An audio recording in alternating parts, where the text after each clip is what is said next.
Hey, it's me, Raika. Today we're going to have a look at the brand new hero from the Draconis faction, Pulina Swiftwing Sylph. Now, this hero wears leather-based gear, is part of the Ranger class, and her primary role is to provide a significant amount of single-target damage while darting around the battlefield and hitting multiple targets at a time. So let's have a look at her abilities. Now, this hero has a similar playstyle and animations to Kaz. In addition, she also functions in a similar way to Kaz as well. So let's have a look at her abilities. Her ultimate ability, Dragon's Ascent. While in the state of Dragon's Fury, Pulina gains increased attack rating and haste, delivering multi-hit damage to the enemy with the most energy, knocking them into the air and temporarily stunning them. Now she'll gain 35% increased attack rating and 20 points of haste for 7 seconds. Now this state cannot be dispelled, so if the enemy has any effects that remove buffs, this effect will remain on her. While this skill is in effect, Pulina becomes invincible and untargetable. Now the passive component, when Pulina successfully knocks an enemy into the air, they enter a floating state and they cannot be launched again while floating. After the ultimate is cast, it cannot be cast again for 3 seconds. This does not include ultimate triggers by the rapid counter skill. The level 2, enemies hit will lose their energy and won't recover any for the next 6 seconds.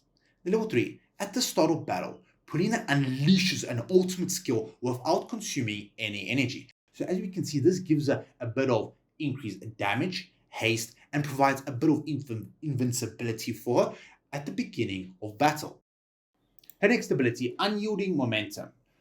Pulina permanently gains 2 points of haste every ultimate cast, and this can be stacked up to 20 points. So that is 10 ultimates, and then she'll be at the maximum haste for this particular ability. The level 2, this haste is increased to 3 points every time ultimate is used, and the maximum stacks is 30 points. The level 3, while in the state of Dragon's Fury, that is at 35% increased attack rating and 20 points of haste, Pulina recovers 50 additional energy per second. The level 4, if Pulina kills a target while in the state of Dragon's Fury, the duration state is extended by additional 5 seconds, so she can gain that momentum faster and faster the longer the battle is and the lower the enemy's health is. Her next ability, over here, Rapid Counter. When Pulina takes damage or health loss from an enemy directly in front of her, she becomes immune to her damage and retaliates immediately with an attack, dealing damage for 200% of her attack rating once every 11 seconds. Additionally, this skill stuns the enemies. Pulina is invincible and untargetable while the skill is active. The level 2, damage is increased from 200 to 300%.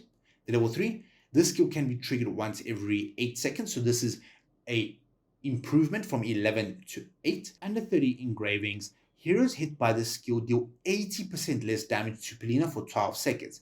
This effect cannot be stacked. Alright, so those are those abilities. Let's have a look at our next ability, Stormy Assault.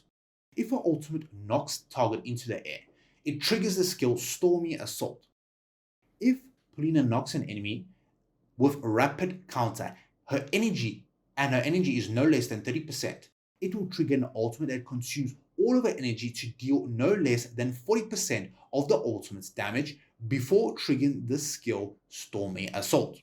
When the skill Stormy Assault is triggered, it deals multiple hits of damage for 150% of Pulina's attack rating before finally knocking down the enemy, dealing 350% of damage to the enemy and stunning them for 4 seconds. While this is active, Pulina is invincible and untargetable while this skill is active. Level 2. The multi-hit damage is increased from 150 to 200%. The level 3. The ultimate triggered by this skill gains 50% increased power, so that is 40 to 50%.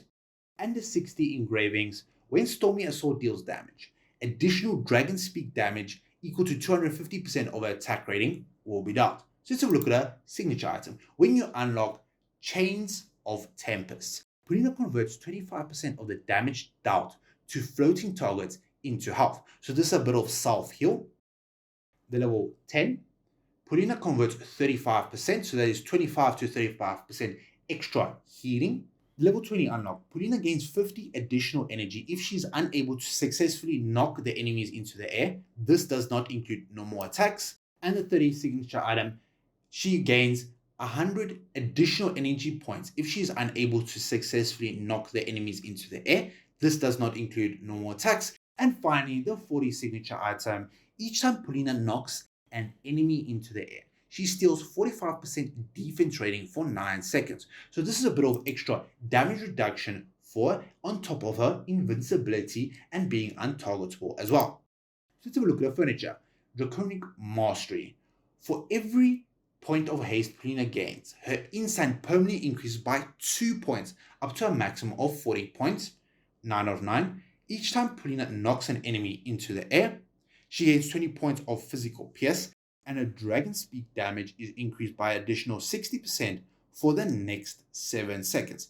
This cannot be stacked. So as we can see, she gains a lot of extra damage buff from this particular ability, and she also gets extra damage from the dragon speak effect.